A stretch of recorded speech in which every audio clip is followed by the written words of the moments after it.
Hello friends, welcome to my mini blog. আজকে একটা নতুন মিনি ব্লগ নিয়ে এসেছি। সকালে ঘুম থেকে উঠে দেখতে পেলাম যে আমাদের নদীতে আজকে মাছ ধরছে।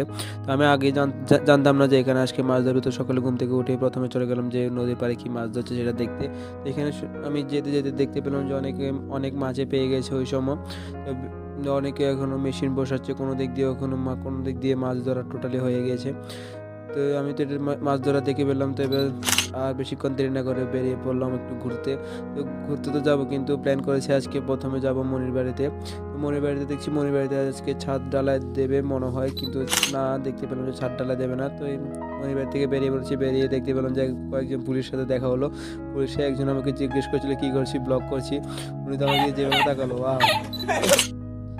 যাই হোক, তো এখান থেকে আমি হাসতে হাসতে এসে চলে গেলাম। তো এবার যাবো হচ্ছে আমাদের এখানে একটা টুরিস্ট স্পট রয়েছে সাউথ ত্রিপুরাতে, বুদ্ধ মন্দির নামে। তো খুব ভিতরের দিকে, তো এটা অনেক জঙ্গলের ভিতরের মধ্যে